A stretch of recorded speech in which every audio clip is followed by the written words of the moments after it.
گنبد جو دیکھو گے زمانہ بھول جاؤ گے، اگر طیبہ کو جاؤ گے تو نہ بھول جاؤ گے۔ گنبد جو دیکھو گے زمانہ بھول جاؤ گے، اگر طیبہ کو جاؤ گے تو نہ بھول جاؤ گے۔ نہیں تیرا زیادہ چاند تاروں اپنی رنگت پر، نہیں تیرا زیادہ چاند تاروں اپنی رنگت پر، میرے آقا کو دیکھو گے چمک نہ بھول جاؤ گے، میرے آقا کو دیکھو گے چمک نہ بھول جاؤ گے۔ گنبد جو دیکھو گے زمانہ بھول جاؤ گے، اگر طیبہ کو جاؤ گے تو نہ بھول جاؤ گے۔ حدیث مصطفیٰ پر تم ذوق جاؤ عمل پہرا، حدیث مصطفیٰ پر تم جو ہو جاؤ عمل پہرا، قسم رب کی کبھی ماں کو ستا نہ بھول جاؤ گے، قسم رب کی کبھی ماں کو ستا نہ بھول جاؤ گے۔ گنبد جو دیکھو گے زمانہ بھول جاؤ گے، اگر طیبہ کو جاؤ گے تو نہ بھول جاؤ گے، اگر تم غور سے میرے نبی کی نعت سن لو گے، اگر تم غور سے میرے نبی کی نعت سن لو گے، میرا دعویٰ ہے۔ اعوذ باللہ من الشیطان الرجیم، بسم اللہ الرحمن الرحیم۔ اللہ محمد صلی اللہ علیہ وسلم، احمد محمد صلی اللہ علیہ وسلم، الصلاۃ والسلام علیک یا رسول اللہ صلی اللہ تعالی علیہ وسلم۔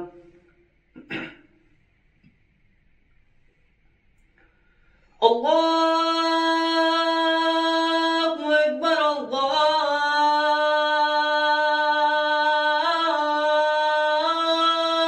اکبر،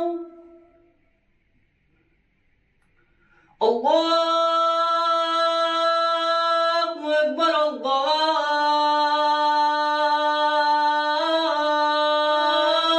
اکبر، اشہد ان لا الہ الا اللہ،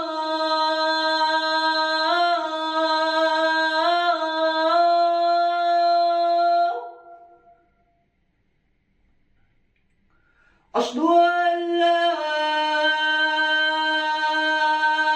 الہ الا اللہ،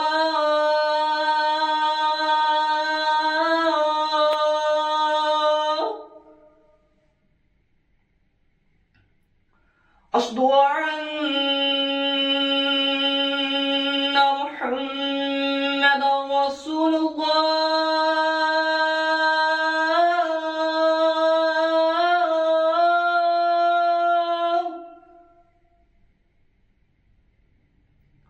اشہد ان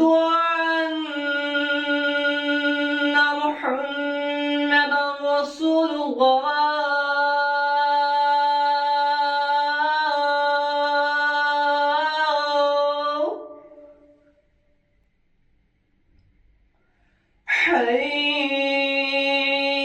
على الصلاة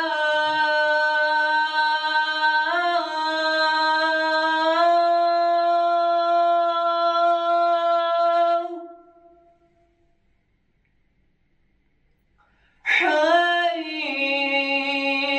على الصلاة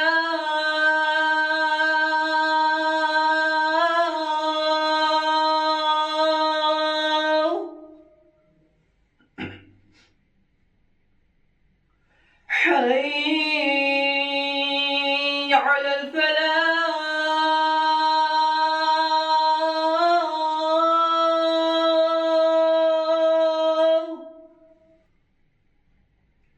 حي على الفلاح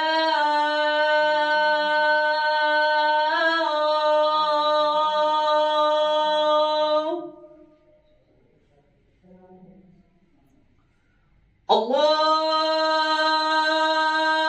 أكبر الله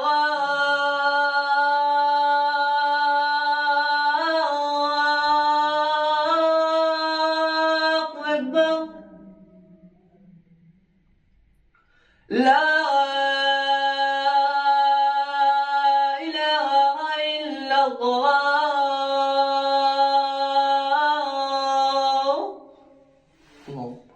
में इंसानों का नामो निशान तक नहीं था। हर तरफ सिर्फ खामोशी थी, ना कोई जानवर, ना कोई जिंदगी का निशान। उस वक्त एक दिन अल्लाह रब्बुल आलमीन ने अपने तमाम फरिश्तों को हुक्म दिया, ऐ मेरे फरिश्तों, मेरे अर्श अजीम के करीब सब इकट्ठा हो जाओ।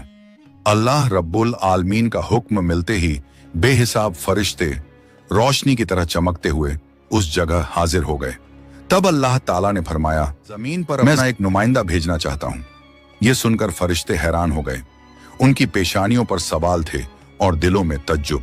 उन्होंने अदब से अर्ज किया, ऐ हमारे परवरदिगार, क्या आप ऐसी मखलूक को जमीन पर भेजना चाहते हैं जो वहां फसाद करेगी, खून खराबा मचाएगी? हालांकि हम तो हर वक्त आपकी तस्बीह और इबादत में मशगूल रहते हैं, फिर नया खलीफा बनाने की क्या जरूरत है? उनकी बात सुनकर अल्लाह रब्बुल आलमीन ने फरमाया, ऐ मेरे फरिश्तों, मैं वो जानता हूं जो तुम नहीं जानते।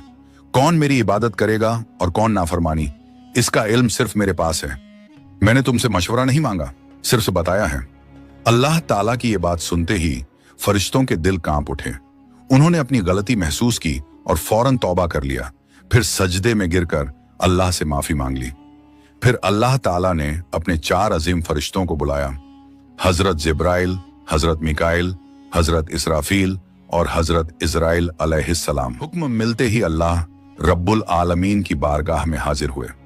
सबसे पहले अल्लाह ने हजरत जिब्राइल अलैहिस्सलाम को हुक्म दिया, ऐ जिब्राइल, जमीन पर जाओ और वहां से एक मुट्ठी मिट्टी लेकर आओ, जिससे मैं अपना खलीफा पैदा करूंगा। हजरत इजराइल अलैहिस्सलाम जमीन पर तशरीफ लाएं और मिट्टी उठाने लगे, मगर मिट्टी रोने लगी। गिड़गिड़ा कर बोली, ऐ जिब्राइल, मुझे कहां ले जा रहे हो? जिब्राइल अलैहिस्सलाम ने फरमाया, मैं तुम्हें अल्लाह के पास ले जा रहा हूं। वो तुमसे एक ऐसी मखलूक पैदा करेंगे जो जमीन पर उनका नुमाइंदा होगी।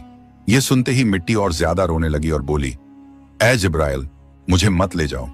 मुझसे जिन इंसानों को पैदा किया जाएगा वो अल्लाह की नाफरमानी करेंगे। फिर जब अल्लाह का अजाब उतरेगा तो मैं भी तो उनके जिस्म में रहूंगी। वो अजाब मुझे भी झेलना पड़ेगा और अल्लाह के अजाब को सहने की ताकत मेरे पास नहीं है। मेरी तरफ से अल्लाह से माफी मांग लेना। मिट्टी की यह दर्द भरी पुकार सुनकर हजरत जिब्राइल अलैहिस्सलाम खाली हाथ वापस लौट आए और अल्लाह के दरबार में जाकर पूरी बात बयान कर दी। फिर अल्लाह ताला ने हजरत मिकाइल अलैहिस्सलाम को भेजा। वो भी जमीन पर तशरीफ लाएं, मगर मिट्टी ने उसी दर्द से फरियाद की और मिकाइल अलैहिस्सलाम भी खाली हाथ लौट आए। इसी तरह हजरत इजराफील अलैहिस्सलाम भी जमीन पर तशरीफ लाएं, मगर मिट्टी की आह सुनकर उनका दिल भी पिघल गया और वो